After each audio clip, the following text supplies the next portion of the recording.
हाँ, तो प्रिय विद्यार्थियों, आज हम डिस्कस करेंगे भारत की स्थिति और विस्तार के बारे में। तो आज हमारा जो मैटर है वो बहुत ही महत्वपूर्ण मैटर है, भारत की स्थिति और विस्तार व विस्तार। चलिए इसके बारे में हम डिस्कस करते हैं। मैटर है क्या? मैटर ऐसा है कि इस कंपटीशन में, इस पार्ट में से हर बार एक पर्सन 100% आता है। पर्सन किस प्रकार से आता है? आजकल ये तो है नहीं कि भारत का क्षेत्रफल कितना है, भारत का क्षेत्रफल टोटल जो है विश्व के प्रतिशत का हिसाब से बताइए। यहाँ पर पर्सन आजकल कंपटीशन में इस प्रकार से पूछे जाते हैं कि कौन सा चैनल कहाँ पे है, किस प्रकार से है, कौन सा देश भारत के साथ में सबसे ज्यादा सीमा बनाता है। जैसे आरपीएससी जो संस्कृत का विभाग का सेकंड ग्रेड का पेपर हुआ था, तो इसमें यह शब्द का उल्लेख था कि उस पर्सन को समावेशित किया गया था कि कौन सा देश भारत के साथ निम्न में से किस राज्य के साथ सीमा नहीं बनाता। म्यांमार का पर्सन आया था, तो यह ध्यान रखें। तो इन प्रकार के जो प्रश्न हैं, आज हम तमाम फैक्ट लेकर आएंगे, आपके कंसेप्ट भी हैं वो बिल्कुल क्लियर हो जाएंगे। तो चलिए हम शुरू होते हैं भारत की स्थिति और विस्तार को समझने के लिए। भारत की स्थिति और विस्तार के बारे में सबसे पहले जो बताने वाला व्यक्ति था वो कौन था? वो था डॉक्टर क्रेसी। कौन था? Doctor cracy. क्रेसी थे। इन्होंने कहा कि भारत एक क्या है? उपमहाद्वीप है। यानी भारत को क्या कहा? उपमहाद्वीप कहा। भारत है वो एक उपमहाद्वीप है। यह बात किसने कही थी? डॉक्टर क्रेसी महोदय ने कही थी। यह बात आप ध्यान रखें, यह प्रश्न आ सकता है कि भारत को सबसे पहले उपमहाद्वीप किसने कहा था? डॉक्टर क्रेसी ने कहा था। तो यह आपका कंसेप्ट क्लियर हो गया होगा। अब देखिए उपमहाद्वीप के अंतर्गत कौन से भाग आते हैं, यानी वे दो दृष्टि से हम देख सकते हैं। एक तो ऐसे क्षेत्र जो पहले भारत के ही अधीन आते थे, बाद में धीरे धीरे भारत से विभाजित होकर अलग हो गए। पहला कंसेप्ट तो यह होता है। दूसरा, ऐसे क्षेत्र जिसकी जो सभ्यता या कल्चर है लगभग भारत से मिलती है, यानी भारत के जो रहन सहन में या हम कहें लैंग्वेज के अनुसार मिलती है। जैसे श्रीलंका की बात करें तो वहां पे तमिल जो हैं, वहां के हमारे जो दक्षिण वाले भाग वाले लोग हैं वहां पे रहने लग गए। तो जहां की रहन सहन सभ्यता के आधार पर भी उपमहाद्वीप के अंतर्गत आते हैं। तो इसमें कौन कौन से देश आते हैं वो ध्यान रखें। सबसे पहले हम बात करें तो हमारा जो हिंदुस्तान है वो तो आएगा ही, भारत सबसे पहले आएगा। उसके बाद में यदि हम बात करें तो अफगानिस्तान आता है, अफगानिस्तान इसके अंतर्गत आता है। फिर यदि हम बात करें तो नेपाल इसके अंतर्गत आता है। फिर हम बात करें तो भूटान इसके अंतर्गत आता है। और यदि हम बात करें तो बांग्लादेश, बांग्लादेश इसमें आता है। और फिर हम बात करें श्रीलंका इसके अंतर्गत आता है। तो यह जो देश हैं वो इसके अंतर्गत उपमहाद्वीप के अंतर्गत सम्मिलित किए जाते हैं। अब जो बचा उसका आप नाम लिख लेना, पाकिस्तान। तो यह जो देश हैं वो उपमहाद्वीप के अंतर्गत आते हैं, क्योंकि यहां पर इस बोर्ड में अब पाकिस्तान लिखने के लिए कोई शब्द बचा नहीं है। तो आप खुद लिख लेना, भारत, अफगानिस्तान, नेपाल, भूटान, बांग्लादेश और श्रीलंका ये भारतीय उपमहाद्वीप के अंतर्गत सम्मिलित किए जाते हैं। तो चलिए यहां पर आपने देखा कौन कौन से हैं वो देश उपमहाद्वीप में सम्मिलित किए जाते हैं। श्रीलंका, भूटान, नेपाल, अफगानिस्तान और भारत यह उपमहाद्वीप में सम्मिलित हैं। और एक देश आप खुद अटका लेना, पाकिस्तान। तो चलिए अब हम नेक्स्ट इनकी चर्चा करते हैं। भारतीय उपमहाद्वीप में सम्मिलित होने के बाद में यानी कौन कौन से देश यहां पर सम्मिलित हुए, यह आपका कंसेप्ट क्लियर हो गया होगा। अब हम जो भारत का वास्तविक स्थिति क्या है, किस प्रकार के होना नहीं चाहिए दिमाग में, तो चलिए हम भारत का जो मैप है वो उसकी सहायता से, ज्योग्राफिकल फैक्ट हैं उसकी सहायता से हम समझने का प्रयास करते हैं। ये हमारे पास में इस प्रकार से यह भारत का मैप है। और यह मैप पूरी तरह काल्पनिक बनाया गया है, इमेजिनरी मैप है। इसका किसी भी यानी भारत जो मैप है वो वास्तविकता से कोई संबंध नहीं है, बस यहाँ पर हमारे पढ़ने के उद्देश्य से इसको समझाया गया है। ये बिना पैमाने के आधार पर माना गया एक काल्पनिक मैप है। और यहाँ पर ये श्रीलंका है, यह लिखते ही आपके आसानी से समझ में आ जाता है। ये हमारा क्या है, भारत का मैप है। ये हमारा भारत का दिखाई देता है। तो भारत का जो आकार है वो पतंगाकार है, विषम कोणीय है। कैसा है, पतंगाकार विषम कोणीय है। तो यह भी आप थोड़ा सा ध्यान रखें, ऐसे प्रश्न कंपटीशन में वगैरह में पूछे नहीं जाते हैं किस प्रकार का आकार है, क्या है।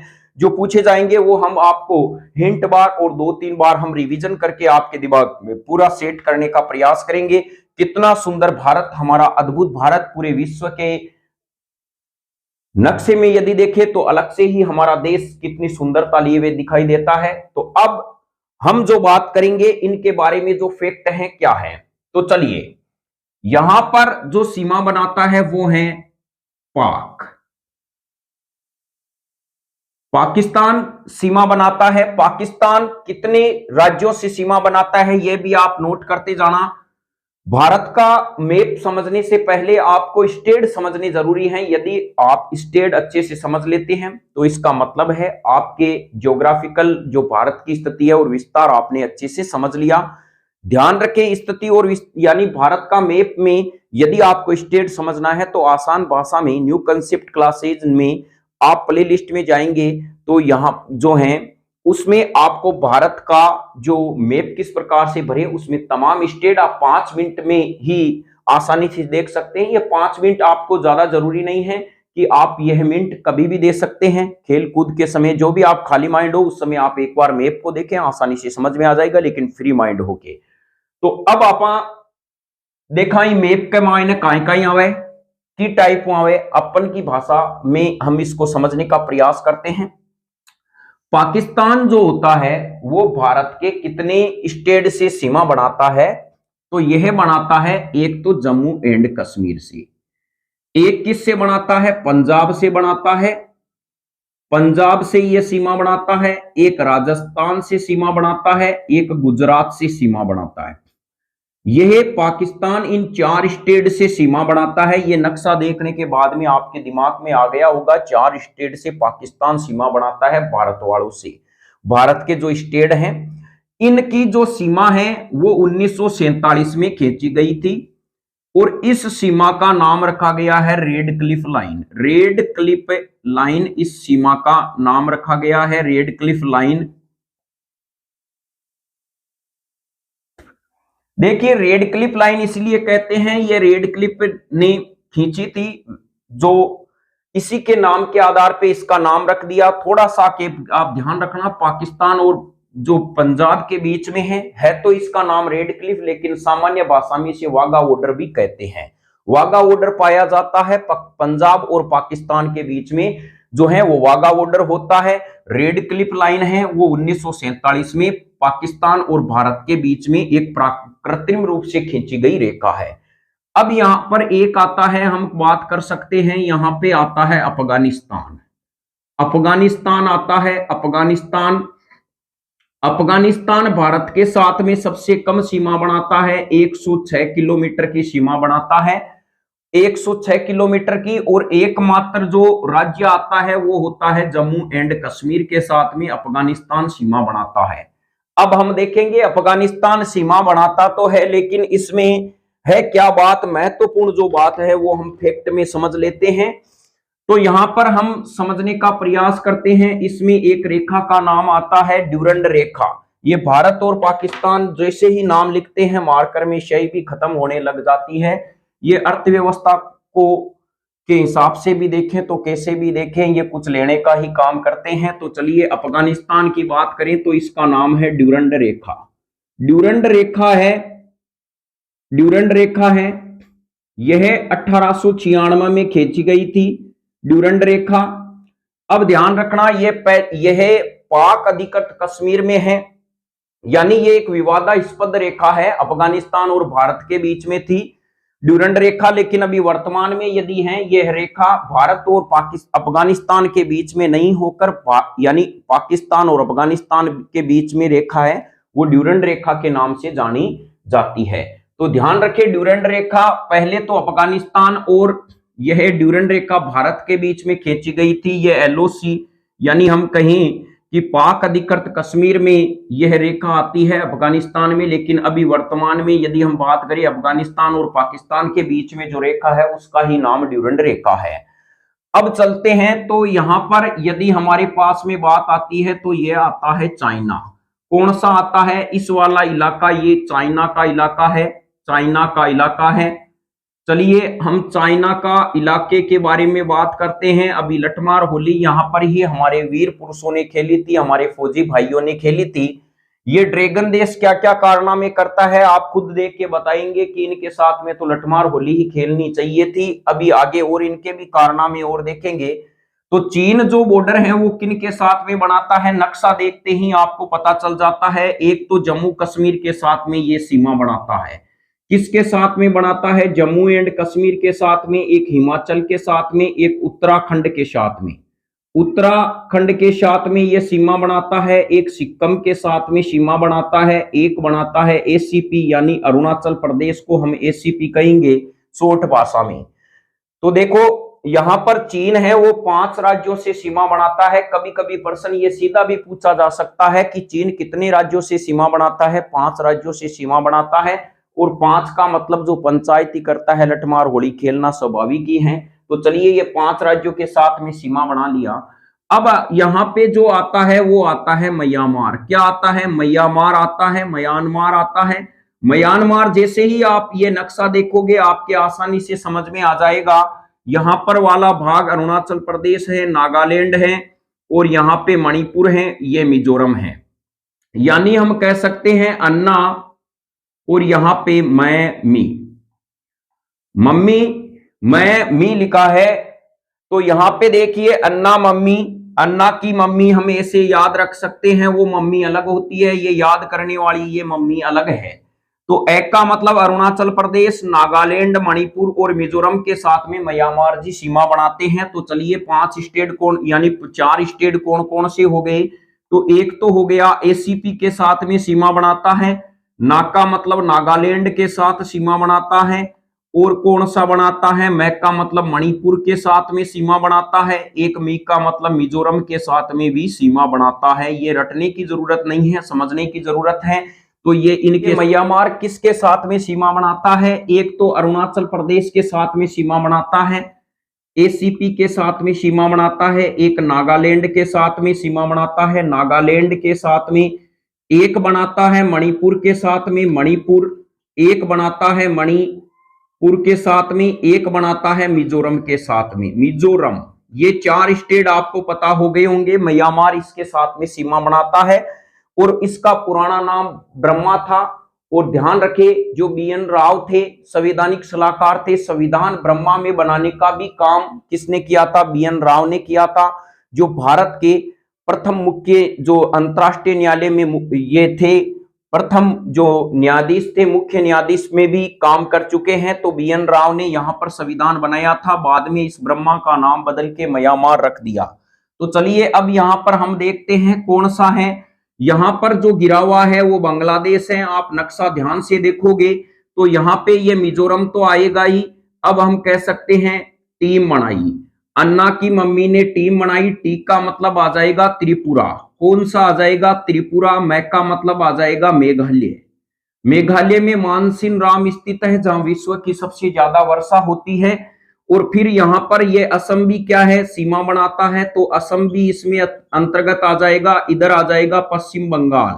तो चलिए यहाँ पर हम बात करते हैं कौन कौन से स्टेट हैं जो बांग्लादेश के साथ सीमा बनाते हैं। मिजोरम, त्रिपुरा, मेघालय, पश्चिम बंगाल और असम, ये 5 स्टेट बांग्लादेश के साथ में सीमा बनाते हैं।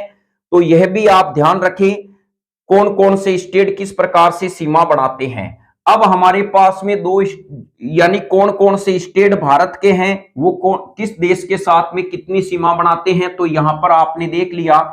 अब हमारे जो प्रश्न जहन में आता है कि भाई 2 और बच गए, भूटान और नेपाल, उनको भी ले लो, साथ में समझ में आ जाए। तो बिल्कुल हम अब भूटान और नेपाल को लेते हैं। तो यहाँ पर जो इलाका है वो भूटान का इस प्रकार से गिरा हुआ रहेगा, आप जब नक्शा देखोगे, और उधर जो है ये नेपाल का इलाका इधर आता है।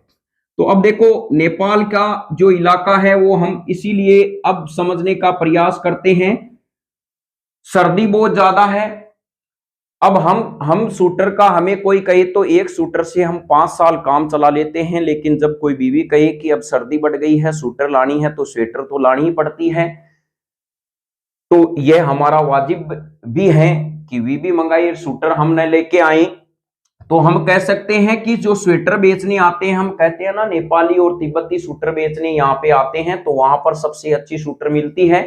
तो यहाँ पे हम कहते हैं कि जो स्वेटर मिलती है, तो चलिए किसके लिए लेके आते हैं, बीबी के लिए लेके आते हैं। क्या लेके आते हैं? स्वेटर लेके आते हैं। और वहां पर हम जाके कहते हैं उनको स्वेटर दीजिए, वो हमारी भाषा समझते नहीं है, वो कहते हैं यू यू। यदि वो चाइना वाले होते तो कहते चू चू, यदि तिब्बत वाले होते तो कहते तू तू। तो यहाँ पर क्या होती है, इनकी भाषा से ही हम समझ जाते हैं वो क्या है, तिब्बत यानी नेपाली हैं। तो चलिए अब हम समझने का प्रयास करते हैं, ये बीबी है और स्वेटर है और यूयू है, हमारे कितना काम आएगा। तो बी का मतलब हम यहाँ पे कह सकते हैं बंगाल। बंगाल मैंने लगा दिया है, पश्चिम आप अपनी तरफ से लगा देना। बंगाल के साथ में नेपाल सीमा बनाता है। बी का मतलब हम कह सकते हैं बिहार के साथ में ये सीमा बनाता है। तो चलिए यहाँ पर ये हो गया। से का मतलब हम कह सकते हैं सिक्किम के साथ में ये सीमा बनाता है। कितना आसान हो गया। यू का मतलब हो गया उत्तराखंड के साथ में भी, उत्तराखंड के साथ में भी ये सीमा बनाता है। यू का मतलब यूपी के साथ में भी नेपाल सीमा बनाता है। तो ध्यान रखें, जब नेपाल की सीमा पूछी जाए तो आप अपनी हेल्पलाइन लेके बीबी को भी कॉल कर सकते हैं 50-50 के चांस के अंदर, और आपका एक नंबर है वो बढ़त के अंदर हो जाएगा। और हो सकता है आप एक नंबर के बोनस के साथ में बहुत 5000 बच्चों को पीछे छोड़ देंगे। तो नेपाल में ये ट्रिक आप अपने पास में याद रखना, बहुत ही बार कंपटीशन में प्रश्न पूछा जाता है। अब बच गया हमारा भूटान। चलिए भूटान को हम बात शॉर्ट में ही सल्टा देते हैं, क्योंकि ये लास्ट में आया है, समय अब कम बचा है। तो इसको कह देते हैं भैया ये लो ABCD हमें पूरी आती है। तो ABCD का मतलब हम एक का मतलब कह सकते हैं असम के साथ में ये सीमा बनाता है। बी का मतलब हम कहेंगे ब्रिटेन के साथ में, नहीं ब्रिटेन एक अलग से देश है। बी का मतलब हम कहेंगे ये बिहार के साथ में सीमा बनाता है। किसके साथ में? बी का मतलब हम कहेंगे पश्चिम बंगाल के साथ में। किसके साथ में? बंगाल के साथ में सीमा बनाता है। सी का मतलब किसके साथ में? सिक्किम के साथ में सीमा बनाता है। डी का मतलब देश, और एक ही मात्र देश है आपको पता है वो कौन सा है? अरुणाचल प्रदेश है हमारा देश। कौन सा? अरुणाचल प्रदेश। अरुणाचल प्रदेश प्रदेश यानी देश का मतलब ये हो गया, ये देश अपनी अलग पहचान रखता है, जहां पर हमारे फौजी भाई हैं वो लठमार होली खेलने के लिए विश्व प्रसिद्ध जाने जाते हैं। तो यह आपके यहाँ आइडिया समझ में आ गया होगा कौन किसके साथ में सीमा बनाता है। इसको आपको बिल्कुल रटना नहीं है, बिल्कुल न्यू कंसेप्ट क्लासेज के माध्यम से बिल्कुल समझते हुए चलना है। आप मान लीजिए सपोज कीजिए एक बार आपने रट भी लिया, वहां पर क्या होता है, संस्कृत सेकंड ग्रेड डिपार्टमेंट में प्रश्न आया था निम्न में से कौन म्यांमार के साथ में सीमा नहीं बनाता है, और विकल्प में दिया गया था मेघालय। कौन सा दिया गया था? मेघालय दिया गया था, और इनमें से 3 ऑप्शन दिए गए थे। तो ऑब्वियसली वहां पे हम मेघालय और मणिपुर में क्या है कंफ्यूजन हो जाते हैं, मिजोरम में। तो एक बार यदि हम नक्शा देखने का हम चाहते हैं कि हम कंपटीशन में फाइट हो, तो इसके लिए होता है हमें भारत का और विश्व का और राजस्थान का नक्शा है वो हमारे दिमाग में होना चाहिए। कौन सा स्टेट कहां पे है, कौन सा देश विश्व के मानचित्र में कहां पर है, तभी हमारी ज्योग्राफी है वो फैक्ट होगी। आप कहोगे ये कैसे बताया है? क्योंकि जैसे जैसे हम नाम बोलते हैं तो इनके मैप में जो स्टेट है वो हमारे दिमाग में घूमने लग जाते हैं, तो हम आसानी से इसको समझने का प्रयास करते हैं। तो आप एक बार, 2 बार, 3 बार आप भारत का नक्शा बनाइए और उनके स्टेट को समझने का प्रयास कीजिए किस प्रकार से हैं।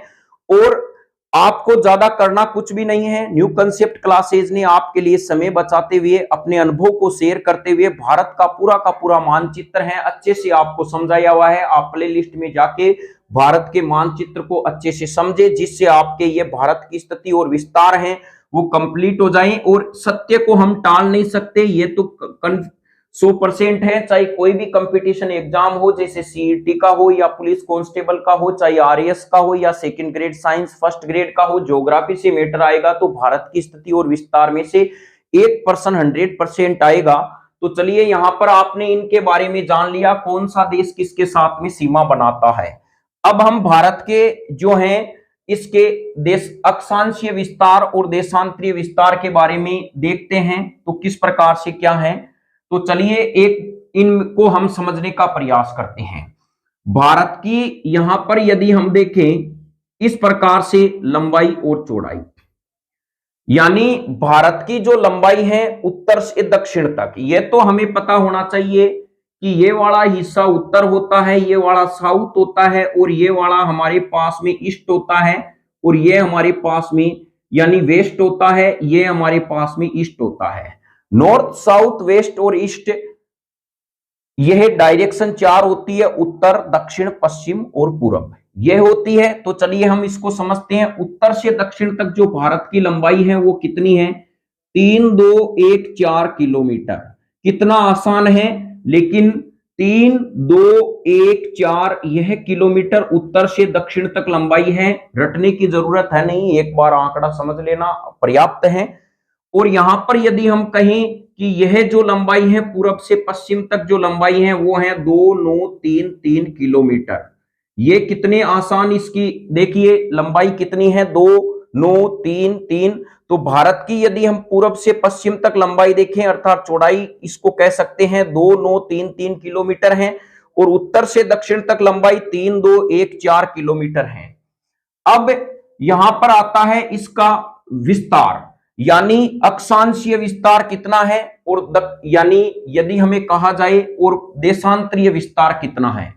तो चलिए यहां पर हम समझने का प्रयास करते हैं। मैप आपने एक बार दिमाग के अंदर ठान लिया होगा किस प्रकार से क्या होगा। तो यहां पर यदि हम बात करते हैं अक्षांशीय विस्तार और एक देशांतरीय विस्तार, देशांतर विस्तार, इनको समझने का प्रयास करते हैं ये है क्या। एक्चुअल में यदि हम बात करें भारत का ये ग्लोब है, इनमें अक्षांश रेखाएं कहां से खींची जाती है ये ध्यान रखें। भारत यानी विश्व के ग्लोब में पश्चिम से पूरब तक या पूरब से पश्चिम तक खींची गई काल्पनिक रेखाएं क्या कहलाती है, अक्षांशीय रेखाएं कहलाती है। और यह काल्पनिक रेखाएं होती है, इमेजिनरी रेखाएं होती है, पूरब से पश्चिम तक खींचे या पश्चिम से पूरब तक खींचे, ये अक्षांशीय रेखाएं होती है। 0 डिग्री जो अक्षांश रेखा है होती है उसको विषुवतीय रेखाएं या भूमध्य रेखा भी कहा जाता है। ये ग्लोब को दो भागों में बांटती है। एक वाला भाग होता है, ऊपर वाला भाग उत्तर भाग होता है, नीचे वाला भाग कौन सा होता है, दक्षिण भाग होता है। यह आप अपने दिमाग में फिट कर लें। भारत को उत्तरी गोलार्ध और दक्षिणी गोलार्ध में बांटने वाली रेखा कौन सी है, वो है विषुवतीय रेखा।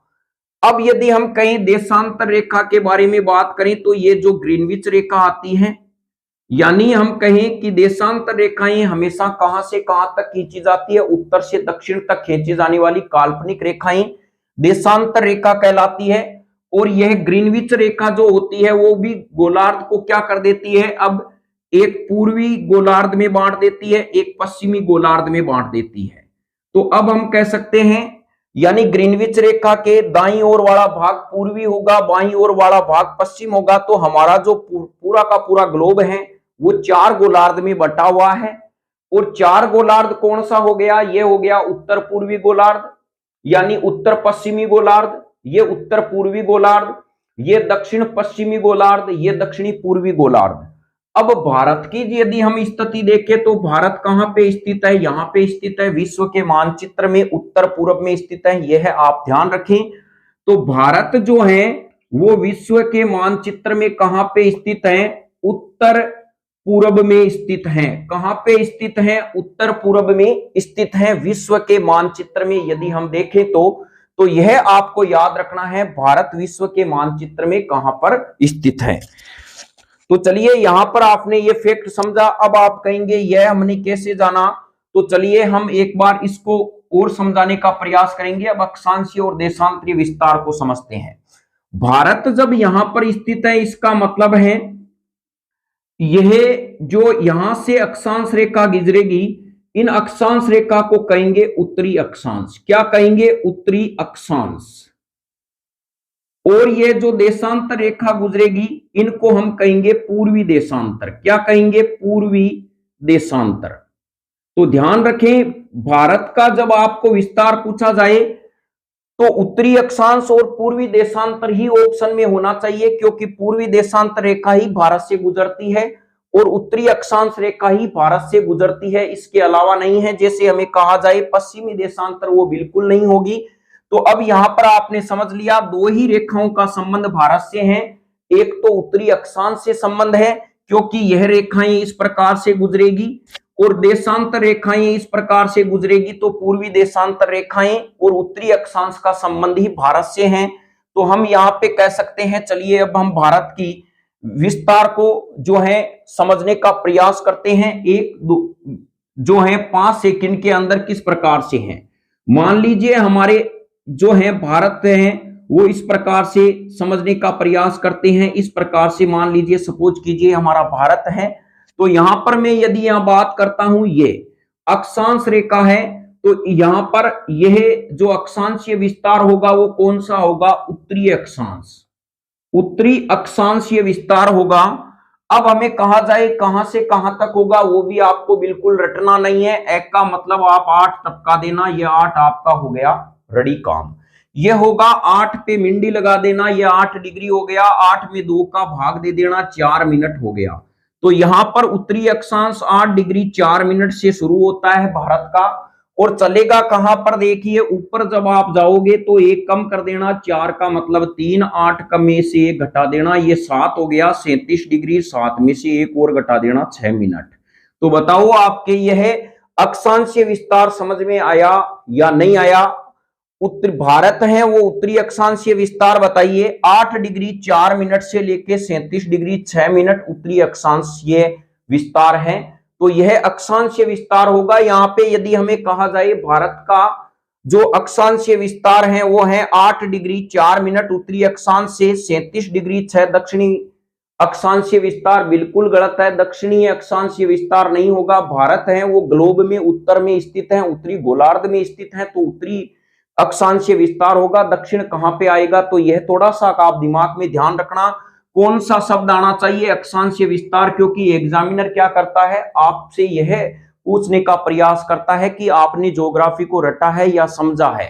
तो कभी कभी हम सोचते हैं कि चलो हम एग्जाम में ही देखेंगे, जो आएगा वो भर देंगे, लेकिन ध्यान रखना एक कंपटीशन में जो भर्तियां आती है वो बहुत लेट आती है, 2-3 साल का वेट लग जाता है। 1% यदि आप समझ के करते हैं तो 5000 बच्चों को पीछे छोड़ते हैं। ऐसी गलती मत करना कि डायरेक्ट एग्जाम में ही जाके देख लेंगे। एक बार आप समझ के प्रयास करना कि ऐसा क्यों होता है। यह बात आपके समझ में आ गई होगी। तो चलिए मैं एक कथन बोलता हूं, वो आप सुन ले। भारत का अक्षांशीय विस्तार 8 डिग्री 4 मिनट उत्तरी अक्षांश से लेकर 37 डिग्री 6 मिनट उत्तरी अक्षांश तक है। यह आपके फिट होना चाहिए। तो चलिए अब हम बात करते हैं देशांतरीय विस्तार की। तो देशांतर जो विस्तार है वो हमारा कहां से कहां तक है? तो हम देशांतरीय विस्तार के बारे में बात करें तो देशांतरीय जो विस्तार होगा वो हमारा होगा यहां पर, यानी 68 डिग्री 7 मिनट, 68 डिग्री 7 मिनट से लेकर 97 डिग्री 25 मिनट तक होगा।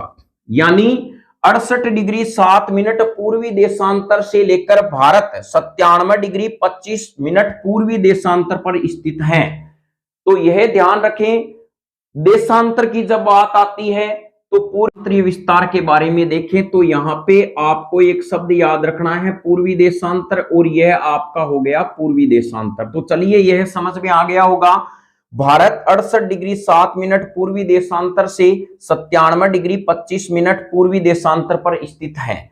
और अब हमें यदि पूछा जाए समय कितना होता है, क्या होता है, तो थोड़ा सा आप ध्यान रखना, दो देशांतर रेखाओं के बीच में 4 मिनट का अंतर होता है। कितना होता है? 4 मिनट का अंतर होता है।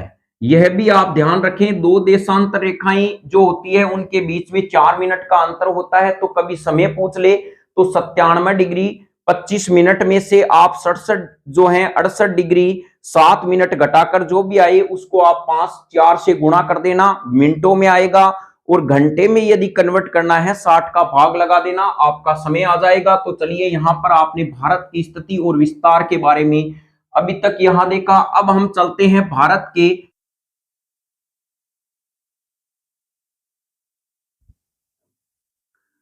हाँ, तो अब हम देखते हैं कौन सा बिंदु भारत का कहां पे है, किस प्रकार से है। तो यह हमारे पास में इस प्रकार से यह है भारत का जो मैप है। इस मैप की सहायता से अभी हम पॉइंट को समझने का प्रयास करते हैं।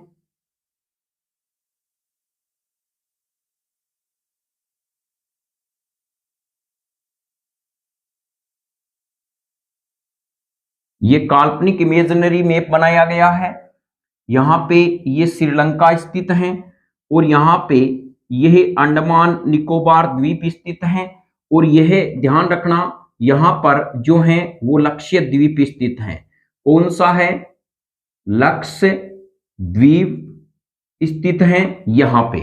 और यहां पे आपके पास में है अंडमान निकोबार निकोबार द्वीप समूह। अंडमान निकोबार द्वीप समूह है। यह है आपके पास श्रीलंका। अभी हम समझने का प्रयास करेंगे, इसलिए हमने नाम लिखा है। तो चलिए हम यहां पे, यह एक इमेजिनरी काल्पनिक मैप है जिसका वास्तविक मैप से कोई संबंध नहीं है। यह बस समझाने के लिए भारत का मैप बनाया गया है। यदि हमें पूछा जाए भारत का सबसे उत्तरी बिंदु कौन सा है, तो हम कह सकते हैं मुख्य बिंदु जो है वो है इंद्राकोल। कौन सा है? इंद्राकोल। और यह कहां पे स्थित है? जम्मू एंड कश्मीर में स्थित है। यदि भारत का दक्षिणतम बिंदु पूछा जाए तो यहां पे होगा, इसे कहा जाता है इंदिरा पॉइंट। इंदिरा पॉइंट के नाम से जानते हैं। और यह इंदिरा पॉइंट को पिग्मेलियन पॉइंट भी कहते हैं। ध्यान रखें, इंदिरा पॉइंट भारत का सबसे दक्षिणतम बिंदु कौन सा है? इंदिरा पॉइंट है। उत्तरी बिंदु कौन सा है? सबसे ऊपर की ओर जो इंद्राकोल है। और भारत का सबसे जो मुख्य बिंदु है उसका दक्षिणतम बिंदु उत्तरी का, यानी मुख्य बिंदु का दक्षिणतम जो पॉइंट है या बिंदु हम कहें तो वो है कन्याकुमारी। कन्याकुमारी। और ये कन्याकुमारी कहां पे है? तमिलनाडु में। तमिलनाडु में स्थित है। यह भी आप ध्यान रखें। पर्सन की लैंग्वेज पकड़ने का प्रयास करें। भारत का सबसे दक्षिणतम बिंदु कौन सा है? तो आंसर होगा इंदिरा पॉइंट या पिग्मेलियन पॉइंट। भारत के मुख्य बिंदु का दक्षिणतम बिंदु कौन सा है? मुख्य बिंदु का इंदिरा पॉइंट से स्टार्ट करते हैं, इंदिराकोल से। तो इसका मुख्य बिंदु का दक्षिणतम बिंदु कौन सा है? तब प्रश्न का आंसर होगा कन्याकुमारी, तमिलनाडु। यह ध्यान रखे। यदि वर्ड आ जाए मुख्य बिंदु, यदि मुख्य बिंदु वर्ड आ जाए तो इसका मतलब, यदि दक्षिणतम बिंदु पूछा जाता है, दक्षिणतम बिंदु पूछा जाता है, इसका मतलब हमारा एक ही आंसर होगा, वो कन्याकुमारी होगा। और जब मुख्य बिंदु नहीं देकर परीक्षा में डायरेक्ट पूछ लिया जाता है दक्षिणतम बिंदु कौन सा होगा, तो इंदिरा पॉइंट और पिग्मेलियन पॉइंट होगा। यह भी आप ध्यान रखें। कई बार हम ओवर कॉन्फिडेंस में सोचते हैं परीक्षा में चलो ये होगा, ऐसा पर्सन में है नहीं। आप लैंग्वेज के अनुसार पकड़ने का प्रयास करना। भारत का सबसे दक्षिणतम बिंदु कौन सा है, तब हमारा आंसर ये होगा। और यदि हमें पूछा जाए भारत के मुख्य बिंदु का दक्षिणतम बिंदु कौन सा होगा, तब हमारा आंसर क्या होगा? कन्याकुमारी, तमिलनाडु होगा। यह आप पर्सन में, फैक्ट में लैंग्वेज पकड़ लेना। और यहां यदि हमें पूछा जाए पूर्वी बिंदु कौन सा है, तो पूर्वी बिंदु है सरक्रिक। कौन सा है? सरक्रिक। यह गुजरात में स्थित है। कहां पे स्थित है? गुजरात में। और यहां पर यदि हमें पूछा जाए इसका जो है पश्चिमतम बिंदु कौन सा है, सरक्रिक है। और पूर्वी बिंदु है वो वालाऊ है। कौन सा है? वालाऊ। यानी ये एसीपी में, अरुणाचल प्रदेश में स्थित है। तो यह भी आप ध्यान रखें। पूर्वी बिंदु कौन सा है? पश्चिमी बिंदु, पूर्वी बिंदु वालाऊ एसीपी में। और सरक्रिक गुजरात में स्थित है। इंद्राकोल है वो उत्तरी बिंदु है। और दक्षिणतम बिंदु है वो है हमारा इंद्राकोल। और मुख्य जो है बिंदु का दक्षिणतम बिंदु तक पूछा जाए तो हमारा कन्याकुमारी होगा। तो यह भी आपको पता हो गया होगा। इसकी लंबाई तो है 3214 किलोमीटर और इसकी लंबाई है 2933 किलोमीटर। अब भारत की यदि कुल स्थलीय सीमा पूछा जाए तो इसमें तो कोई ज्यादा रटने की जरूरत है नहीं। चलिए यहां पर आपके समझ में आ गया होगा। अब हम यदि प्रश्न को, अब यहां थोड़ा सा कभी हमने देखा था इस प्रकार से, ये मैप था और ये श्रीलंका, श्रीलंका और भारत के बीच में जो है वो मन्नार की खाड़ी, मन्नार की जो खाड़ी है वो स्थित है। एक इसे पाक जल डमरू मंडल भी इसको कहते हैं। ऐसा कुछ नाम आप देख ले। इसका मतलब भारत और श्रीलंका के बीच में संबंध दर्शाया गया है। मन्नार की खाड़ी, पाक जल डमरू मंडल कहां पे स्थित है? वो भारत और श्रीलंका के मध्य स्थित है। यह भी आप ध्यान रखें। यह भी प्रश्न कई बार आता है, लेकिन आजकल ऐसी कंपटीशन में बहुत कम प्रश्न को इन्वॉल्व किया जाता है। तो यहां पर आपने यह देखा भारत का कौन सा स्थिति और विस्तार के अंतर्गत है। अब हम कहें भारत की स्थलीय सीमा, चलिए हम पढ़ते हैं स्थलीय सीमा। स्थलीय सीमा के अंदर यदि प्रश्न आता है तो यह है 15,200 किलोमीटर। यह आता है तो यह नॉर्मल प्रश्न है, इसमें कोई ज्यादा बढ़त लेने की उम्मीद है नहीं, क्योंकि ये आंकड़े आजकल सबको पता है। 15,200 किलोमीटर भारत की कुल स्थलीय सीमा है। अब यदि हमें पूछा जाए तटीय सीमा, तटीय सीमा प्लस द्वीपीय, द्वीप सीमा, यानी इसमें जब अंडमान निकोबार और लक्षद्वीप की सीमा का भी निर्धारण कर लिया जाता है तो 7,516.5 किलोमीटर होगा। यह बहुत ही महत्वपूर्ण लाइन है। भारत की तटीय सीमा और द्वीपीय सीमा की कुल लंबाई है यह है, और तटीय सीमा की केवल लंबाई पूछा जाता है तो 61 होगा, क्योंकि इनमें से क्या है कि अंडमान, अंडमान व निकोबार, निकोबार प्लस लक्षद्वीप, लक्षद्वीप को भी सम्मिलित किया गया है। इनकी सीमा को सम्मिलित करने पर यह टोटल इसकी लंबाई आती है, यह ध्यान रखें। भारत की स्थलीय सीमा 15,200 किलोमीटर, तटीय सीमा 6100, तटीय प्लस द्वीपीय सीमा 7,516.5 किलोमीटर होगी। यह अपने कंसेप्ट भी ध्यान रखें। तो चलिए अब हम आगे नेक्स्ट जो है वो अध्याय के बारे में, आगे भारत की स्थिति और विस्तार के बारे में देखते हैं। तो यहां पर हमारे एक जहन में आता है कि चैनल क्या होते हैं। चलिए हम अब चैनल के बारे में समझने का प्रयास करते हैं। चैनल ये बहुत ही महत्वपूर्ण फैक्ट है, इसमें से हर बार कंपटीशन में प्रश्न आता है। चैनल, चैनल एक्चुअल में क्या होता है, जब दो जगह होती है स्थल वाले भाग, उनके बीच में से जब जल गुजरता है, यानी नदी या नालों के रूप में या समुद्र का कोई जल गुजरता है, जल प्रवाह होता रहता है, तो इस भाग को कहते हैं चैनल। और यहाँ पर जो गेट बनाए जाते हैं हम कहते हैं चैनल गेट होता है। तो यह भी आसान शब्दों में हम समझ सकते हैं। चैनल आपने समझ लिया, जब कोई दो स्थल भाग किसी समुद्र के द्वारा अलग होते हैं तो उनका जो मार्ग बीच वाला होता है वो चैनल होता है, जैसे इंग्लिश चैनल का हमने नाम सुना है। तो इसी प्रकार चैनल के बारे में अब हमारे भारत में कौन से चैनल महत्वपूर्ण है वो पूछे जाते हैं, उसके बारे में हम देखेंगे। तो चलिए हम चैनल के बारे में समझने का प्रयास करते हैं। कौन कौन से महत्वपूर्ण है? एक है 0 डिग्री, एक है 8 डिग्री, एक है 9 डिग्री, एक है 10 डिग्री। बस आपको यही याद करनी है। इनमें से ही यदि आएगा तो कंपटीशन में आएगा, इनके अलावा यदि आता है तो वो भाई नहीं भी आता है। और बहुत ही महत्वपूर्ण ये फैक्ट है। चलो 0 डिग्री किन के बीच में है? 0 डिग्री है बांग्लादेश, बांग्लादेश व त्रिपुरा, त्रिपुरा के मध्य 0 डिग्री चैनल है, ये ध्यान रखें, बहुत ही महत्वपूर्ण है। 0 डिग्री जो चैनल है वो कौन किन के मध्य है? बांग्लादेश व त्रिपुरा के मध्य है। ये अक्षांश रेखाओं के आधार पर इनका तय किया गया है। 8 डिग्री जो चैनल है वो क्या है? 8 डिग्री चैनल होगा वो आपको एक याद रखना है, मामी। और यहाँ पर मामी जी काम आएंगे, वो चाहेंगे कि हमारा बढ़िया कंपटीशन में लगे। तो चलिए यहाँ माँ का मतलब हम कह सकते हैं मालद्वीप होगा, मालद्वीप। व मी का मतलब हम कह सकते हैं मिनिकॉय, मिनिकॉय। तो चलिए यह दो हो गए हमारे, आसानी से 8 डिग्री हैं। यानी मामी चाहती है हमारा भाणिया ठेठ पहुंचे, ठेठ का मतलब एट, एट का मतलब हम कह सकते हैं मामी जी आए, मामी जी मालदीव और मिनिकॉय घूमने चले गए। तो चलिए यहाँ मैटर हमने इसका क्लोज कर दिया। अब यहाँ पे हम कहते हैं नो क्या करेगा, नो नवग्रह की तरह होता है, इसकी यदि हम पूजा और आराधना नवग्रह की सही कर लेते हैं तो माना जाता है लक्ष्मी जी आते हैं।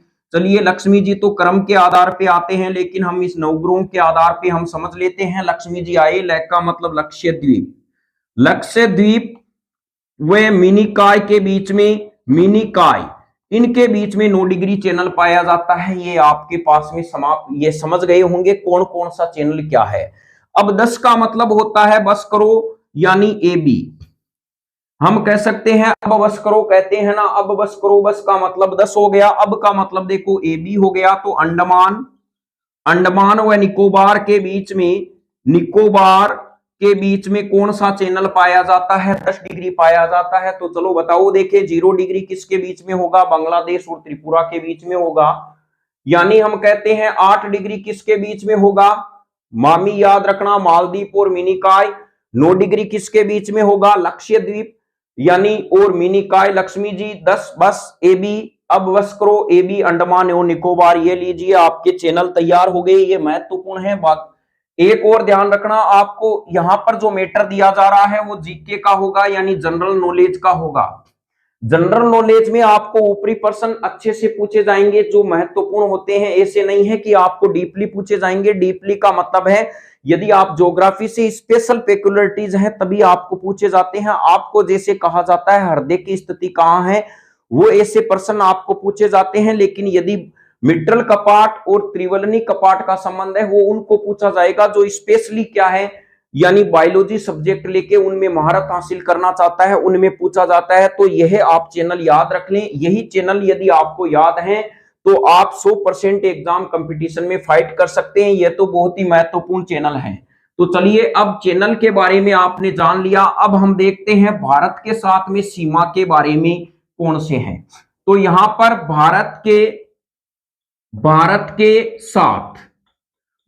के साथ प्राकृतिक सीमा कौन बनाते हैं, प्राकृतिक सीमा बनाने वाले कौन से हैं, देश ही बनाएंगे। तो चलिए यहाँ पे प्राकृतिक सीमा बनाने वाले देश कौन से हैं, देखिए भारत के साथ में 7 जो देश हैं वो सीमा बनाते हैं। अभी हमने नक्शा देखा था, चलिए हम एक बार इस नक्शे को, मैप को एक बार और बना देते हैं, हमारा भी अभ्यास हो जाएगा और आप भी सीख जाएंगे कि कहीं ऐसे नहीं है कि हम रटके पढ़ रहे हैं।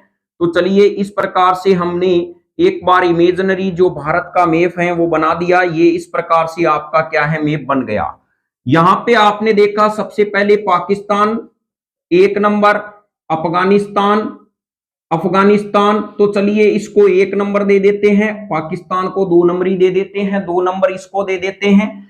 यहां पर हमारे पास में आता है चीन, ये 3 नंबर हो गया। यहां पर जो इलाका है वो नेपाल का है, तो चलिए यहाँ नेपाल, और यहाँ पे जो इलाका है वो भूटान का है, तो चलिए यहाँ पे 4 और यहाँ पे 5, और यह जो इलाका है वो कौन सा आ जाएगा, इधर वाला जो इलाका ये चीन, और यहाँ पे है म्यांमार का ये 6 हो गया, और इधर वाला जो है पंचायती करता है बांग्लादेश, तो यह हमारे पास में बांग्लादेश कौन सा हो गया, 7। देखो रटने की जरूरत कहाँ है, भारत के साथ कितने देश हैं वो स्थलीय सीमा बनाते हैं, यानी सीमा बनाते हैं, तो हम कह सकते हैं 7 देश हैं, पाकिस्तान, अफगानिस्तान, चीन, नेपाल, भूटान, म्यांमार और बांग्लादेश। अब यहाँ पे बात आती है प्राकृतिक सीमा की, ऐसे देश कौन से हैं जो बेचारे सीधे हैं, हमारे साथ में अच्छे संपर्क रखते हैं, भारत के हितों के बारे में ज्यादा सोचते हैं अपना सोचने से पहले ही। तो चलिए हम सोचते हैं वही प्राकृतिक सीमा बनाएंगे। तो यहां पर यानी प्राकृतिक सीमा का मतलब है उन देशों को, पड़ोसियों को भगवान ने भेजा है जो भारत की सहायता कर सके और भारत के साथ में अच्छे संबंध बनाने वाले में, शानदार संबंध बनाने वाले में आते हैं, तो प्राकृतिक सीमा बनाते हैं, प्रकृति के द्वारा बनाई हुई है। तो अब बताओ कौन से हैं, तो रटने का जरूरत नहीं है, भू को नमय कर लेना, अर्थात भू का मतलब हम कह सकते हैं हमारी जो भूमि है, मातृभूमि की है, उसको हम नमन करते हैं, और करना भी चाहिए क्योंकि ये राष्ट्रवाद की पहली पहचान होती है। राष्ट्र ध्वज हो, राष्ट्रीय गीत हो, या हम कहें अपने जो भी राष्ट्रीय प्रतीक चिन्ह होते हैं उनका हमें पालन करना चाहिए, अपने हृदय में संजोए रखना चाहिए। तो चलिए एक बार हम अपनी भारत माता की जय बोलते हैं, क्योंकि भू को नमन करना चाहिए, तभी प्राकृतिक सीमा निकल के आएगी। भू का मतलब हम कह सकते हैं भूटान लीजिए, हमने यहाँ पे टपका दिया इस भूटान को।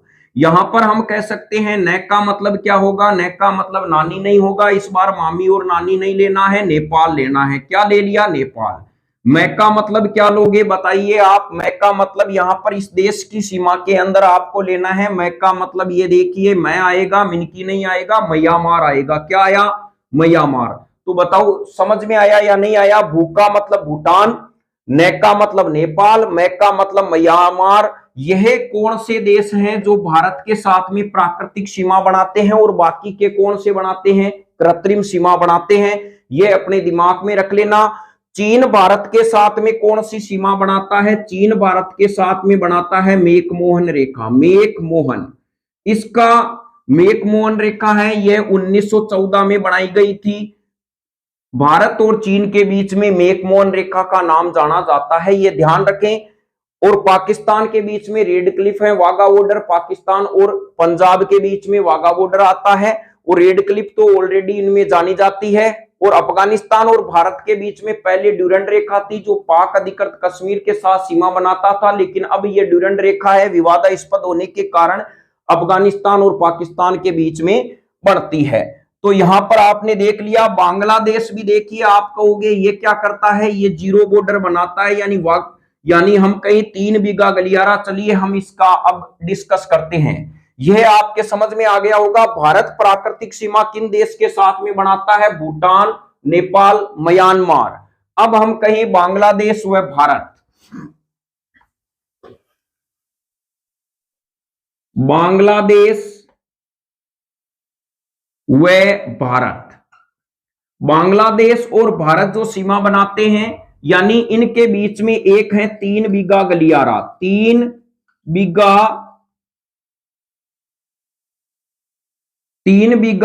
गलियारा, 3 बीघा गलियारा। 3 बीघा गलियारा का संबंध है भारत और बांग्लादेश के बीच में। 3 बीघा गलियारा है, यानी 3 बीघा भूमि को लेकर विवाद हुआ था। और यहां पे फरक्का बांध का पानी है, यानी फरक्का बांध बांग्लादेश में, इस 3 बीघा गलियारा के बांग्लादेश में है। इसका पानी भारत को चाहिए था, इसीलिए वाजपेयी सरकार ने ये 3 बीघा जमीन है वो बांग्लादेश को डोनेट कर दी। कहा आप लो और मौज करो। आपको क्या पता चलेगा कि किसी पड़ोस के पास में रहने पर पड़ोस कितना दानदाता होता है। और यहां पर तो भारत है वो दानवीरों की भूमि जानी जाती है। तो वाजपेयी सरकार ने फरक्का बांध का पानी लेने के लिए बांग्लादेश को 3 बीघा जमीन दे दी थी। अब एक बात इसमें आप एक ध्यान रखना, ये 3 बीघा गलियारा है वो भारत और बांग्लादेश से संबंध रखता है। जीरो बॉर्डर बांग्लादेश और त्रिपुरा के बीच में है। 100वां संविधान संशोधन जो है, 100वां संविधान संशोधन बहुत बार कंपटीशन में आता है। संविधान संशोधन किससे संबंधित है, भारत और बांग्लादेश के बीच में जो बस्तियां आती है उससे संबंधित है, बांग्लादेश व भारत से संबंधित है 100वां संविधान संशोधन। चलिए 100वां समझ रहे हैं तो 101वां भी समझ लेते हैं। 101 रुपए की हम सीख देते हैं, तो इसका मतलब हमें पता है जीएसटी किससे संबंधित है, पैसे कटने से संबंधित है, टैक्स से संबंधित है। तो 101 का संबंध सीधा सीधा किससे होगा, जीएसटी से होगा। इसमें कोई बड़ी माथाफोड़ी करनी है नहीं। तो चलिए यहां पर आपने यहां पर भारत के प्राकृतिक सीमाओं के बारे में देखा। अब हम जो समझेंगे वो है भारत की कर्क रेखा, यानी कर्क रेखा के बारे में जानेंगे। कर्क रेखा, कर्क रेखा भारत के कितने राज्यों से होके गुजरती है, भारत के 8 राज्यों से होके गुजरती है कर्क रेखा। अब आप ये थोड़ा सा एक मैप के अंदर थोड़ा सा ये ध्यान रख लेना, ये विषुवत रेखा है, ये 23.5 डिग्री होती है वो कर्क रेखा होती है। और ये 23.5 डिग्री नीचे वाली कौन सी होती है, मकर रेखा। इस रेखा को कहते हैं मकर रेखा, इसको कहते हैं कर्क रेखा, यानी के और एम रटने की जरूरत है नहीं। विषुवत रेखा के उत्तरी गोलार्ध में 23.5 डिग्री अक्षांश रेखा को कर्क रेखा कहते हैं, और विषुवत रेखा के दक्षिण में 23.5 डिग्री में स्थित अक्षांश रेखा को मकर रेखा कहा जाता है। और यह मैं इसीलिए बता रहा हूं कि रटने की जरूरत है नहीं। के सबसे पहले आता है, एम बाद में आता है। उत्तर से दक्षिण चलेंगे, के पहले लिखेंगे, एम बाद में लिखेंगे। कर्क रेखा ऊपर रहेगी, एम रेखा नीचे रहेगी, मकर रेखा। तो भारत ओबियसली कहां पे स्थित है? तो यहां पर भारत की स्थिति इस प्रकार से है, यानी कर्क रेखा भारत के बीचों बीच से गुजरती है। यहां देख लेना, यह स्थिति किसकी है? भारत की है। तो कर्क रेखा भारत के मध्य से 8 राज्यों से होकर गुजरती है। पहला कंसेप्ट आपका क्लियर होना चाहिए। जीरो बेस से लेकर हम चलते हैं न्यू कंसेप्ट क्लासेज में। तो ज्योग्राफी में यह पोर्शन आपको याद रखना है, यहां पे स्थित है तो मध्य से होकर गुजरती है। और यहां पर जो है यह वाला जो क्षेत्र है वो जैव विविधता हॉटस्पॉट, जैव विविधता विविधता क्षेत्र कहलाता है। यानी जैव विविधता जो है मेगा डाइवर्सिटी जोन कहलाता है। विश्व में सबसे ज्यादा जैव विविधता है वो कर्क रेखा और मकर रेखा के बीच में पाई जाती है। सबसे ज्यादा यदि हॉट स्पॉट है वो यहीं पे पाए जाते हैं, यानी जैव विविधता, जीवों की विभिन्न प्रजातियां यहीं पे पाई जाती है। इसे मेगा डाइवर्सिटी जोन भी कहा जाता है। मेगा डाइवर्सिटी जोन कर्क रेखा और मकर रेखा के बीच वाले भाग को कहा जाता है। यह भी अपना कंसेप्ट ध्यान रखें। चलिए अब हम देखते हैं कर्क रेखा कौन से राज्यों से होकर गुजरती है। बिल्कुल इसमें हम समझने का प्रयास करते हैं। एक सूत्र हम अपना याद रखेंगे, तो यहां पे कह सकते हैं गुबारा मित्र मजा छह। चलिए यहां पे यह है, यानी गुबारा मित्र मजा छह। गुबारा आपका कोई मित्र है, उसे आप पूछ रहे हो। मजा छह ये गुजराती शब्द है, जैसे सुक्रह छह, त्रोण आपी दो, केटला मानस छह, ये सभी गुजराती के वर्ड होते हैं। तो चलिए मजा छह ये गुजराती के वर्ड हैं। तो गु का मतलब हम कह सकते हैं गुजरात,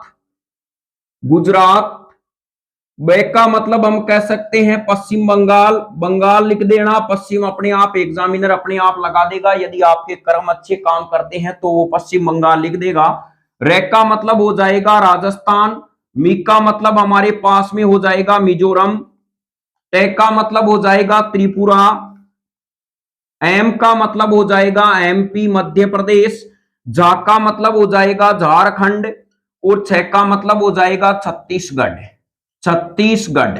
तो चलिए आपने यह ट्रिक के माध्यम से कर्क रेखा किन राज्यों से होकर गुजरती है आसान शब्दों में आपने समझ लिया। न्यू कंसेप्ट क्लासेस से ऐसे ही जुड़े रहें। आपको ज्यादा ज्योग्राफी में दिमाग लगाने की जरूरत है नहीं, क्योंकि दिमाग हमने लगा लिया है और उसका स्वाद भी चख लिया है। तो उस स्वाद को हम आपको परोसते रहेंगे, उसका टेस्ट आप लेते रहें। तो चलिए एक बार बताइए कर्क रेखा किन से राज्यों से होकर गुजरती है। अब यहां पर हमारे पास में एक महत्वपूर्ण आती है मानक रेखा। तो चलिए यहां पर कर्क रेखा जो है आपने समझ ली। अब हम कह सकते हैं कर्क रेखा भारत के 8 राज्यों से गुजरती है। अब हम कभी नहीं भूलेंगे, क्योंकि हमने न्यू कंसेप्ट क्लासेज के माध्यम से इसको अच्छे से समझ लिया है। तो अब हम यहां पर मानक रेखा की बात करते हैं।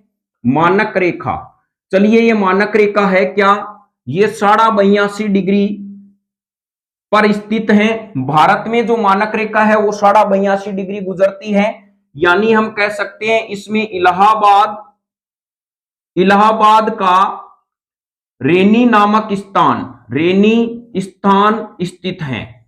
यानी मानक रेखा में इलाहाबाद से मानी जाती है गुजरने वाली रेखा को 82.5 डिग्री गुजरती है, और इसमें इलाहाबाद का रेनी नामक स्थान इस मानक रेखा पर क्या है? स्थित है। अब हमें यहाँ पे प्रश्न पूछा जाता है मानक रेखा भारत के कौन से कितने राज्यों से गुजरती है, यहाँ कंफ्यूज आता है और ऑप्शन दिए हुए होते हैं 3 स्टेट, चौथा स्टेट ऐसा होता है जिससे मानक रेखा नहीं गुजरती, और वो कंफ्यूज करने वाला स्टेट होता है। तो चलिए हम इसको समझते हैं कौन से हैं। तो हम इसको कह सकते हैं सीमा छत से उड़कर तेल में उतरी। यह आपके 6 मानक रेखा 6 राज्यों से होकर गुजरती है, यह ध्यान रखें। भारत में मानक रेखा कितने राज्यों से होकर गुजरती है? 6 राज्यों से होकर गुजरती है। थोड़ा सा आप इसको 1-2 बार रिवीजन करेंगे तो आसानी से समझ जाएंगे। सी का मतलब होता है सीमांध्रा, यानी ये जो आंध्र प्रदेश है इसको सीमांध्र कहा जाता है। तो सीमांध्रा हो गया। 6 का मतलब हो गया छत्तीसगढ़।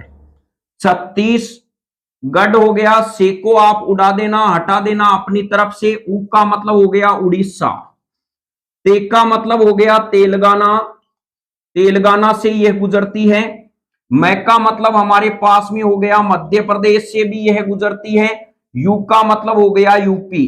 तो ये देखिए ये 1 2 3 4 5 6, ये 6 स्टेट से होके हमारी मानक रेखाएं गुजरती है। तो यह आप ध्यान रखें, भारत में मानक रेखा कौन कौन से स्टेट से होके गुजरती है। तो ये ध्यान रखें, कम समय में हमें कंपटीशन यदि फाइट करना है तो कम समय में ऐसा सब्जेक्ट टॉपिक तैयार करना है जो हमें कम समय में अच्छे मार्क्स लाए और उस पर्सन के आने की ज्यादा उम्मीद होती है।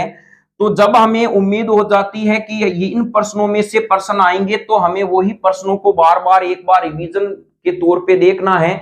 फिर चलिए अब यहाँ पर आपके मानक रेखा अच्छे से समझ में आ गई होगी। सीमा सस्य उड़कर तेल में उतरी, तो यहाँ पर सेक को आप हटा देना या कटा देना, जो मिटा देना, जो भी आप करना, लेकिन ये 6 स्टेट आप आसानी से याद कर लेना। अब हमारे पास में इसमें से जो मेन फैक्ट हैं वो पर्सन कौन कौन से हैं उनमें हम थोड़ा सा डिस्कस करते हैं। चलिए यहां पर एक शब्द आता है, नंबर 1 तो आता है कच्छ, और एक जो शब्द आएगा वो आएगा हमारे पास में माहे। ये है क्या? तो ध्यान रखना, यह भारत का सबसे बड़ा जिला है। सबसे बड़ा जिला है भारत का, सबसे बड़ा जिला कौन सा है? कच्छ है। और भारत का सबसे छोटा जिला, सबसे छोटा जिला कौन सा है? वो माही है। ये है पुदुचेरी में, पुदुचेरी, पहले इसको पांडुचेरी कहते थे, वर्तमान में इसका नाम पुदुचेरी। ये कच्छ आप जानते ही हो, यह गुजरात में है जहां पे जंगली गधे पाए जाते हैं। यह भी ध्यान रखें, कंपटीशन आरपीएससी सेकंड ग्रेड में पूछा गया था एक सींग का गेंडा कहां पाया जाता है, तो वो एक सींग वाला गेंडा था। अब यहां पर यदि आपको पूछा जाता है कि जंगली गधे कहां पाए जाते हैं, तो गुजरात के कच्छ के रण में पाए जाते हैं। यह भी बहुत ही महत्वपूर्ण फैक्ट पर्सन है। तो चलिए ये दो चीजें आपको याद हो गई कि कौन सा बड़ा जिला है, कौन सा छोटा जिला है। अब हमें यदि पूछा जाता है कि Rajasthan number 1, number 2 Madhya Pradesh, number 3 Maharashtra, ये है क्या? तो चलिए यहां पर ये है फर्स्ट पोजीशन पे, ये सेकंड पोजीशन पे, ये थर्ड पोजीशन पे। ये है भारत के स्टेट, भारत के राज्य, यानी सबसे बड़ा राज्य राजस्थान है, दूसरे नंबर पे मध्य प्रदेश है, तीसरे नंबर पे महाराष्ट्र है। यदि पूछा जाए सबसे छोटा राज्य, सबसे छोटा राज्य, सबसे छोटा राज्य, ध्यान रखें ये राज्य किसके आधार पे है? क्षेत्रफल के आधार पे। भारत का सबसे बड़ा राज्य राजस्थान है, फिर मध्य प्रदेश है, फिर महाराष्ट्र है। और सबसे छोटा राज्य यदि क्षेत्रफल के हिसाब से पूछे तो वो गोवा है, जो महाराष्ट्र और कर्नाटक के बीच में स्थित है, दोनों की सीमा बनाता है गोवा। तो यहां पर आपने इस प्रकार से समझ लिया होगा कि कौन सा कहां पे स्थित है और क्या इनकी सिचुएशन है। ये स्टेट के हिसाब से है, महत्वपूर्ण फैक्ट है। अब हमें पूछा जाए, यहां पे मैं 2 शब्द लिख रहा हूं, एक लिख रहा हूं गुजरात, एक आंध्र प्रदेश, एक तमिलनाडु, तमिलनाडु। चलिए ये है क्या? 1 2 3, इनके बारे में भी समझते हैं। भारत के साथ में सबसे ज्यादा लंबी तटवर्तीय सीमा बनाने वाला राज्य गुजरात है और सबसे ज्यादा बंदरगाह यहीं पर है। यह ध्यान रखें, भारत में सबसे ज्यादा तटवर्तीय सीमा बनाने वाला राज्य कौन सा है? गुजरात। सबसे ज्यादा बंदरगाह यहीं पे है, पहला काम तो ये। दूसरा, भारत में दूसरे नंबर पर तटवर्तीय सीमा बनाने वाला राज्य कौन सा है? आंध्र प्रदेश। जबकि दूसरे नंबर पर बंदरगाह में स्थान रखता है तमिलनाडु। यह थोड़ा सा कंसेप्ट ध्यान रखें। यदि प्रश्न आ जाता है भारत में सबसे ज्यादा बंदरगाह कहां पर है, गुजरात ऑप्शन नहीं आए तो तमिलनाडु आंसर होगा। भारत में सबसे ज्यादा तटवर्तीय सीमा कौन बनाता है, गुजरात ऑप्शन नहीं आए तो आंसर आंध्र प्रदेश होगा। और भारत में सबसे ज्यादा बंदरगाह कहां पे है, गुजरात ऑप्शन आ जाए तो गुजरात होगा। तो यह नोट डाउन कर ले, भारत में गुजरात सबसे ज्यादा तटवर्तीय सीमा बनाने वाला व सबसे सर्वाधिक बंदरगाह रखने वाला राज्य है। और दूसरे नंबर पर तटवर्तीय सीमा बनाने वाला राज्य आंध्र प्रदेश है, जबकि बंदरगाह रखने वाला स्थान कौन सा है, तमिलनाडु है। यह भी आप ध्यान रखें। अब यदि हमें पूछा जाए भारत का क्षेत्रफल कितना है, भारत का क्षेत्रफल होता है 32,87,263 किलोमीटर स्क्वायर, क्योंकि क्षेत्रफल लंबाई और चौड़ाई में आता है तो वर्ग किलोमीटर होगा। चलिए यह आंकड़ा कैसे याद रखेंगे। अभी क्या है कि ऑप्शन चलता है व्हाट्सएप और फेसबुक का चलता है, एक लड़का पढ़ता है, ये क्या करता है पढ़ते पढ़ते वीडियो तो ढूंढता नहीं है, इसको किसी प्रकार से चैटिंग का अवसर मिल जाता है, ये व्हाट्सएप चैट में चला जाता है, इसे पता नहीं है हमारे एग्जाम है, और ये क्या करता है, ये किसी लड़की को फोन करने लग जाता है या किसी प्रकार से कॉल है इनके बीच में, जो भी है मामला है वो चलता रहता है, वो ये जाने और अपना काम जाने। हम तो ये आंकड़ा निकालने का प्रयास करेंगे। जब इसकी माँ को पता चलता है कि एक लड़की के कारण से बच्चा फेल हो गया, तो उसको पूछते हैं भाई आपके बच्चे का नंबर क्यों नहीं आया, तो देखो ये क्या कहता है, क्यों नहीं आया, ये कहता है 32 साल की छोरी को सत्यानाश जावे, जो मारा 26 साल का छोरा ने 3 बार खराब कर दियो, 3 बार कणा खराब कर दियो, एक तो पढ़ियो जना, एक जना कंपटीशन की तैयारी करी जना, और एक वो फार्म भरियो जना, 3 बार खराब कर दियो। तो चलिए ये आप कंसेप्ट ध्यान रखें, 32 साल की छोरी को सत्यानाश जावे, मारा 26 साल का छोरा ने 3 बार खराब कर दियो। बताओ हमने अपनी ही अंदाज में किस प्रकार से क्षेत्रफल को याद कर लिया, 32,87,263, ये मोबाइल नंबर नहीं है, ये भारत के क्षेत्रफल हैं। तो यहां पर ध्यान रखें, विश्व का कुल क्षेत्रफल का यदि हिस्सा पूछा जाए भारत में तो 2.42% है। कितना है, 2.42% है। अब भारत से सबसे बड़े जो देश हैं वो कौन से हैं क्षेत्रफल के हिसाब से, तो चलिए हम इसकी चर्चा करते हैं। यानी भारत से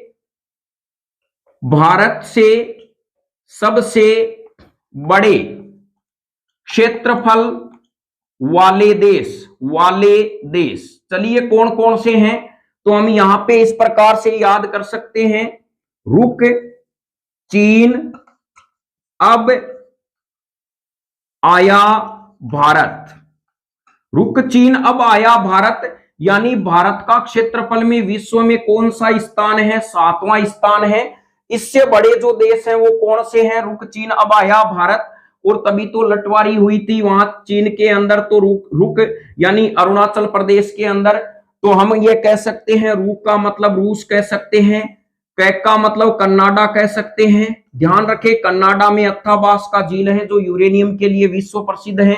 चीन को ड्रैगन देश भी कहा जाता है, और ए का मतलब अमेरिका, और बैक का मतलब हम कह सकते हैं ब्राजील, और जिसे ये कॉफी के लिए विश्व प्रसिद्ध है कवाहा, और आ का मतलब है ऑस्ट्रेलिया, और भा का मतलब हमारा प्यारा देश हिंदुस्तान भारत। बोले वंदे मातरम। तो चलिए हम कह सकते हैं रूस, कनाडा, ब्राजील, चीन, अमेरिका, ऑस्ट्रेलिया और भारत। तो 1 2 3 4 5 6 और 7वें नंबर पे हमारा आता है क्षेत्रफल की दृष्टि से भारत आता है। तो यह भी आप थोड़ा सा लॉजिक याद रखें, कौन से देश इससे बड़े हैं, कौन से देश इससे छोटे हैं। तो ये प्रश्न आ सकता है भारत का क्षेत्रफल में कौन से बड़े देश हैं, और इनमें से 1-2 विकल्प नहीं आते हैं, तो ये विकल्प आप ध्यान रखें, ये बड़े देशों की श्रेणी में आते हैं क्षेत्रफल के हिसाब से। तो चलिए अब हम यहाँ पे बात करते हैं। तो यहाँ पर जो भारत की स्थिति और विस्तार के बारे में आपने समझा, राज्य ले लेते हैं। चलिए राज्य प्लस केंद्र शासित प्रदेश के बारे में चर्चा करते हैं। तो राज्य वर्तमान में 28 है, केंद्र शासित प्रदेश 8 हैं। तो अब हम कहेंगे ये है कैसे, तो वर्तमान में भारत में 28 राज्य हैं, 8 केंद्र शासित प्रदेश हैं, किस प्रकार से हैं। तो चलिए प्रश्न आ जाता है 26वां कौन सा बना, 27वां कौन सा बना, 28वां कौन सा बना, ये थोड़ा सा ध्यान रखना है। तो हम कह सकते हैं इसमें थोड़ा सा ध्यान रखना, छोरा ऊर्जा तेल मालिश करनी है। तो यह ध्यान रखें, क्योंकि जब ये बच्चा जाता है तो मम्मी को भी पता होता है बच्चे को टॉनिक देना है या उन्हें इम्यूनिटी पावर बढ़ाना है तो उनके तेल मालिश करके भेजती है। बच्चा आगे जाके कैसे न्याल करेगा वो उस पर डिपेंड करता है। तो ये ध्यान रखना, 6 का मतलब छत्तीसगढ़, क्या आएगा छत्तीसगढ़। ऊ का मतलब हम कह सकते हैं उत्तराखंड, उत्तराखंड। और जा का मतलब झारखंड, झारखंड। तै का मतलब तेलंगाना, तेलंगाना। यहां पर क्या होता है, ये है। अब हम कहेंगे ये कब बने, ये 3 की डेट तो आप 2000 याद रख लेना। 1 में 1, 9 और 15, यह याद रख लेना 1, 9, 15। और यह नवंबर में बने थे। 1 नवंबर 2000 को छत्तीसगढ़ बना था, 9 नवंबर 2000 को उत्तराखंड बना था और 15 नवंबर 2000 को कौन सा बना था, झारखंड। अब यहां प्रश्न ये नहीं पूछता है, प्रश्न अगला पूछता है बताओ ये कौन से स्टेट से निकले थे। तो हमने पहले ही बताया, जब आप मैप भारत का अच्छे से देखोगे उसमें से आप आसानी से समझ जाओगे। तो चलिए हम यहाँ पे बात करते हैं थोड़ा सा, किनको आगे हम समझाने का प्रयास करेंगे। तेलंगाना कब बना था, तेलंगाना बना था 2 जून 2014 को बना था। स्टेट ये बना था 26वां, 27वां, 28वां और 29वां। आप कहोगे सर ये तो 29 हो गए, आपने तो बताया था 28, एक कहां से अपनी ओर से बना दिया, क्या नहीं, पहले 29 थे, 7 केंद्र शासित प्रदेश थे। फिर धीरे धीरे अब देखिए घटनाक्रम कैसे चलता है, इनका हम आगे बताएंगे। कौन से स्टेट से क्या निकलता है, कौन सा राज्य स्टेट निकलेगा, कौन सा छोटा होगा और कौन सा बड़ा होगा। तो 5 अगस्त 2019 को यूं घटनाक्रम चेंज होता है और जम्मू कश्मीर जो राज्य है उसको केंद्र शासित प्रदेश बना दिया जाता है। यानी 5 अगस्त 2019 को, यह बहुत ही महत्वपूर्ण फैक्ट लाइन है, ध्यान रखना, कंपटीशन में आता है।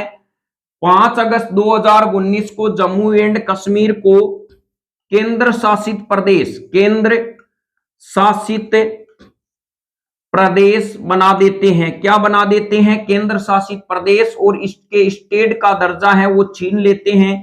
यानी तो यहां पर देखिए 29 में से घटके कितने हो गए, 28। तो यानी जम्मू कश्मीर केंद्र शासित प्रदेश कब बना प्यारे बच्चों, ये ध्यान रखना, जम्मू कश्मीर है वो केंद्र शासित प्रदेश 5 अगस्त 2019 को बना था।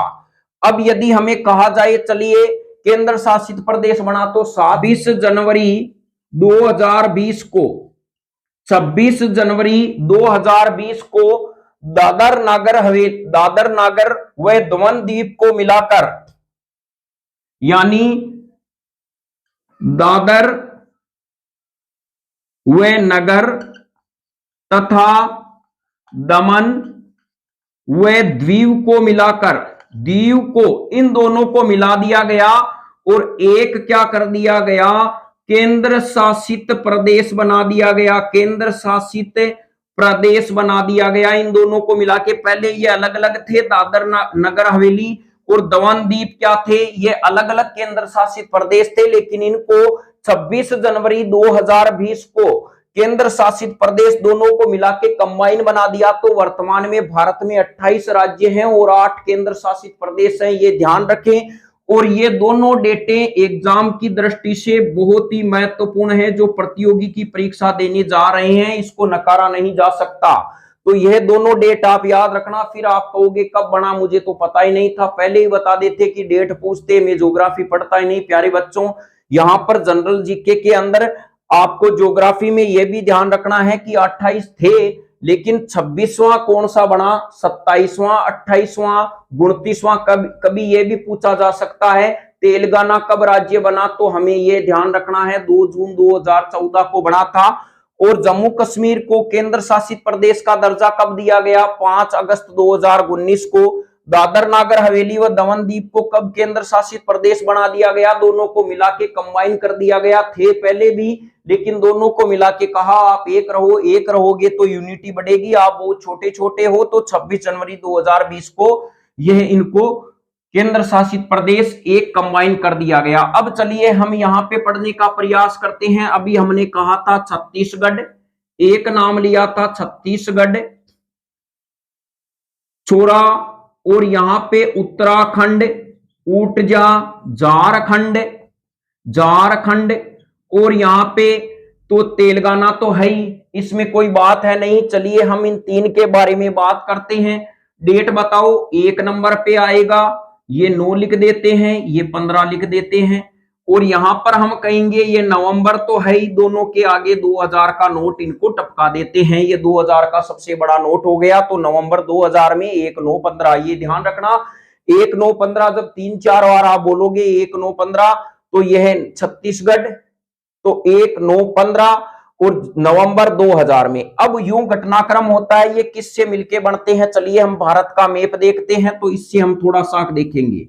मान लीजिए भारत के मैप में बीचों बीच हमारा क्या है? मध्य प्रदेश है। हमारे बीचों बीच हमारा हार्ट होता है, दिल होता है, तो हमारा यह मध्य प्रदेश है बीचों बीच।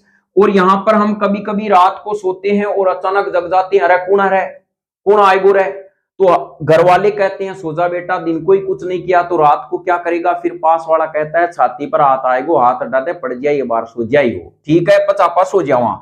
तो देखो यहां पर हम कहते हैं, यहाँ पे मेरा क्या आ गया? छाती पे हाथ आ गया, और मैं क्या गया? जाग गया, जाग गया, और जाग गया। ये ऊपर वाला स्टेट है बिहार का, ये भी ध्यान रखें। पूरा स्टेट आपको समझाए हुए हैं भारत के मैप से। एक बार यदि आप न्यू कंसेप्ट क्लासेज के प्ले लिस्ट में जाके मैप देखोगे, आप जिंदगी में कभी नहीं भूलोगे। तो यहाँ पे हमें यह भी पता है, छाती पे हाथ आने पे जागने का मतलब उठना भी होता है। तो चलिए, जाग गया और उठ गया, बात एक ही है। तो मध्य प्रदेश ये है, 6 का मतलब छत्तीसगढ़, ये है झारखंड, और ये है आपके पास में बिहार, ऊट का मतलब उड़ीसा। ये इस प्रकार भारत का मैप में क्रम है। अब आपको कहे छत्तीसगढ़ को किससे अलग किया गया, तो हम कह सकते हैं मध्य प्रदेश से छत्तीसगढ़ अलग हुआ था। जो स्टेट पास में होगा उससे तो अलग होगा। यदि हमें कहा जाए भारत और पाक यानी ऑस्ट्रेलिया के बीच में विवाद है क्या? है ही नहीं, क्योंकि माथाफोड़ी करेंगे किसकी? ना तो हमें कोई सीमा लगती है, ना कोई लेना ना कोई देना। वो इधर यानी दक्षिण के अंदर है, हम उत्तर के अंदर जो हैं बहुत ज्यादा हमारी दूरी बनी हुई है। माथाफोड़ी तो उनके साथ होगी जिनके साथ में सीमा होती है। तो यहाँ पर भारत और पाकिस्तान के बीच में विवाद हो सकता है, चीन से हम लड़ सकते हैं, और अफगानिस्तान के साथ में भी विवाद हो सकता है। आपको कहे क्या भारत है वो जाके न्यूजीलैंड से गोचा करेगा? क्यों करेगा भाई? उनका तो ना तो कोई हमसे कोई लेना न कोई देना है, ना तो कोई सीमा बनती है, ना कोई उनके जहाज आते हैं, ना कोई बात है। तो यहाँ पे माथाफोड़ी फालतू में भारत वाले वैसे भी नहीं करते हैं। तो चलिए हम यहाँ पे समझते हैं माथाफोड़ी की बात। तो छत्तीसगढ़ मध्य प्रदेश से अलग होगा क्योंकि इसकी सीमा लगती है, और बड़े छोटे में कहेंगे उड़ीसा से निकलेगा, बेचारा उड़ीसा तो पहले से ही छोटा है। तो इससे कहां से हम नया स्टेट बनाएंगे? मध्य प्रदेश से छत्तीसगढ़ को अलग कर दिया। चलिए ये समझ गए। झारखंड किससे अलग होगा? झारखंड, अरे छत्तीसगढ़ से झारखंड थोड़ी होगा, छत्तीसगढ़ तो बेचारा मध्य प्रदेश से नया नया आया है। देखो मैं आ गया, मैं आ गया, ऐसे थोड़ी है। ये कहा मैं आ गया, मैं आ गया, और इससे एक खींच के और निकाल दिया, नहीं। बिहार से झारखंड अलग होगा, तो बिहार से झारखंड को अलग किया गया। ये मैटर आपके समझ में आ गया होगा।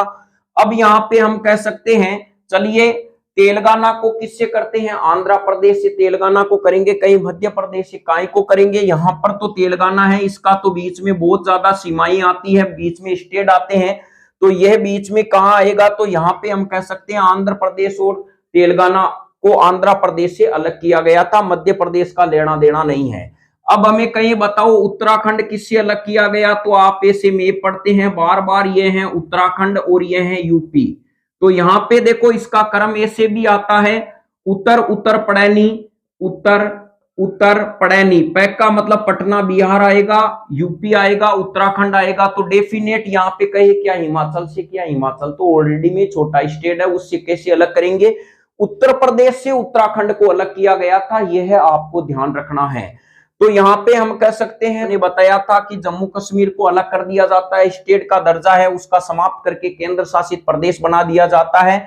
तो मुझे लगता है आपने यदि भारत की स्थिति और विस्तार को अच्छे से समझ लिया है, देख लिया है, तो आपके 1 नंबर का प्रश्न 100% क्या होगा? सही होगा, चाहे कंपटीशन में कैसा भी प्रश्न आ जाए। यदि आप न्यू कंसेप्ट क्लासेज पे विश्वास रखकर तैयारी करते हैं, तो वैसे तो आपके पास में विकल्प बहुत हैं कि कहीं से भी हम पढ़े, मैटर पढ़े, विकल्प आपके पास में है, ढूंढना आपको है कि हमें सिलेक्शन देना है या मौज करना है। तो एक बार आप अच्छे से पढ़े, बार बार रिवीजन करेंगे, बार बार आप अभ्यास करेंगे, अवश्य को देखेंगे, कंपटीशन में लिखने का प्रयास करेंगे, तभी सफल होंगे। वीडियो देखने से कुछ नहीं होगा, वीडियो देख लिया और मौज कर लिया, आगे हमने जो भी है, तो आपको यह ध्यान रखना है, वीडियो देखने के साथ साथ आप बार बार इनको रिवीजन करें, जहां पर भी जाएं भारत की स्थिति और विस्तार अपने दिमाग में रखें और स्टेट को है वो समझने का प्रयास करें, तभी आप सफल होंगे। जय हिंद, वंदे मातरम।